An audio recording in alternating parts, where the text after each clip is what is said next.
Jacqueline Kennedy Onassis. And Callis had an affair with him and got pregnant by him. I don't know if they had the child or not, but so there's this controversy. Did he tell her to stop singing or something? Or say, I'll marry you if you stop singing, or something like that? They don't know, but there's a lot of controversy. So the play is supposed to be a master class. You know master class? You get somebody famous to come in. I used to love this at Peabody Conservatory. They get these people, you know, you buy their CDs or you see them on the cover of some magazine or something, and they would come in and do a master class. Julius Baker, the flute player, came. So a flute player would get up and play something, and then he would critique it and say, well, you need to hold your head up a little higher, or no, sing out here, you're too heavy a tongue, and stuff like that. So it's absolutely nothing to do with, you know, a D sharp or a D natural. It's nothing technical, but it's just really the deep, you know, the difference between a great performance and an unforgettably fantastic performance. They just really go into the super minuscule, the musicality, and they're great. So the play is her giving a master class, and 3 singers come in one by one.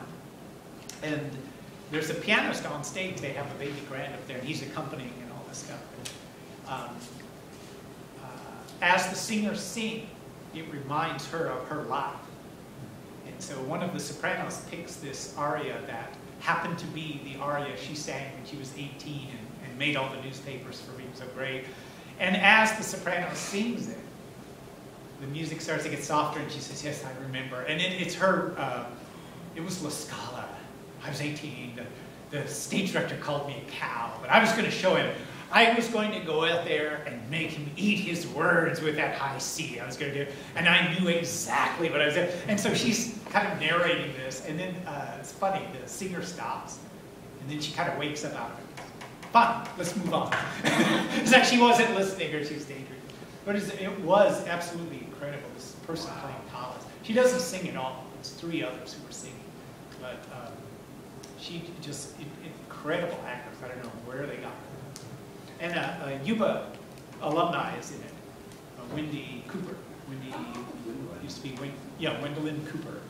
She's the first soprano. And I thought she was the best, because this is hard to do. She was supposed to sing and look mediocre and get better as she got criticism. And Wendy was the only of the 3 that did that. All the others just sang and then got criticism and sang it again. Especially the 3rd soprano. Hers, they sounded, but Wendy actually sounded, she looked and sounded tentative. And then as she got criticism, she got stronger. And Callis was known, Marie Callis was known as being rather rough on people. And so she's just really, but it was really funny. It's like the piano's going, and then, oh, stop right there. She gets 1 note out. Stop right there. You're not listening to me.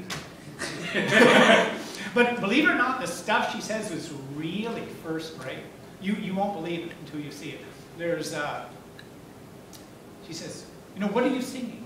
And the tenor goes, I'm in a church. And she goes, what church? Why are you there? Because I'm a painter, and I'm painting a painting or someone. She goes, no.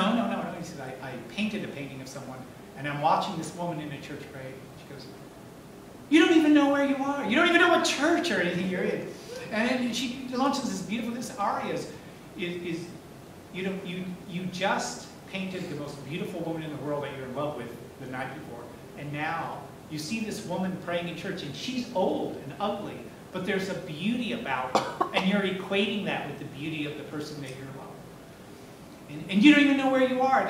But when she talks this stuff, it really makes sense. And then when the piano plays the introduction again, you hear it completely differently. Wow. And there's a soprano who starts to sing, and she goes, dear. She sounds just like Joaquina. Dear, you're supposed to make an entrance. And the soprano says, well, I'm just singing the song for you. Yes, but the introduction is an entrance. You just appeared out of nowhere. So it sounds very trite, right? Sounds very trite. So the soprano's like, okay, I'll walk over here. And she goes, no, you don't understand. Why are you entering? So the Callis character says, you got a letter. And you can't believe this letter. So when you come in, it's like you've got this letter memorized. And when the soprano tries it again, you hear it completely differently. Before, it was just some music and the soprano started to sing. And the second time, after she talks it over, the soprano enters like this, and you really feel, you know, that she got this letter from her loved one, and she just can't wait. And you hear it in the music, and that's what's really neat about this. It's got this whole other level. Do you know how long is it still playing? It's playing one more week. They extended it a week. And Because where? it's in Sacramento, in Old Town Sac. There's the Delta King. It's a riverboat that just is moored there.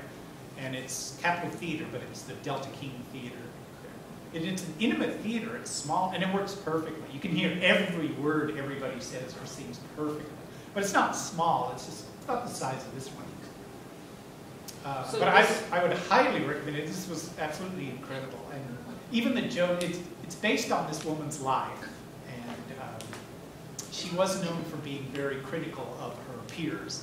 So one student says, "Oh, I've listened to all the recordings. I've listened to yours and Joan Sutherland." And she says, "I will not have my students berate other sopranos." And she says, "Joan did the best she could with the talent she was given." And that face, she was born with it. There was nothing she could do about it. And so the whole time, and this was the way she was. She was very, very critical of people. And it's just hilarious that she says, "This chair is too hard, I need a cushion, I need a cushion, where's my cushion?" And there's a stagehand who keeps coming out to bring her water and stuff. And she says, "Okay, I'll stop interrupting you. This is not about me, none of this is about me. You go ahead." "Where is my cushion?" Oh my God. And just the lines are just the way she does it. So if you get a chance, it's really good. And we went on Sunday and went to the Sunday brunch at the upstairs at the Pilot House restaurant, just because I was trying to do something special for my daughter on her birthday. But I'll tell you, something strange happened. You know, I've been to brunches. Everything was delicious. Even stuff you take for granted as not being delicious, like a little piece of bread or a roll or something. And we both did the same thing. We're sitting there eating, and we go, "Did they put honey in that? What is that?" And we're going, "This is really good." Every single thing we tasted was really good. And then on the way out, we noticed they were the best of Sac or whatever, best of Sacramento winner or something like that. So, but anyway, When did Marie Callas live? When was she? she died in '77, So it was like around the 50s or so when she was. '60s. 60s when she was. So she died very, very young. Fairly. I have some Very, recordings. we're very, very. Where'd she die at? I do. Yeah. We should look it up. Look it up. Somebody told me, but I don't remember. They're always right. Why would they even consider that her husband asked her to stop? There's a thing in that, in the play. She does this incredible Ari Onassis voice. So she's hearing this song she sang, and then it reminds her, and she's talking to Onassis, and she's trying to tell him what art is. And he's this he was literally the richest man in the world. So she does this, "Hey," she calls her canary. "You don't like it when I call you a canary, do you?" And he says to her, "I can buy anything in the world, but class. You give me class." Nice. But he says, "So I got all the money in the world. I sweat money." So he says, "You don't have to sing anymore." But this is beautiful because he thinks she sings because she has to. But she's trying to say, "Eric, it's art. It's not like I have to do this for a living. I was given this gift and this voice." But he's a very crass character who just keeps saying, "No, if I don't want you to sing, you won't. And if I want you to, you will. Because I got the money and all this stuff." So it's this time in her life that was really horrible for her. And it also has to do with that controversy of did he tell her to stop singing?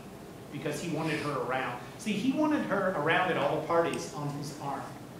This is the most famous opera singer in the world. Who doesn't So- sing anymore? But the thing is, he didn't want her to sing because he doesn't want to go to all the opera. He doesn't understand or like opera. He just wanted her around because she's class. And in the play,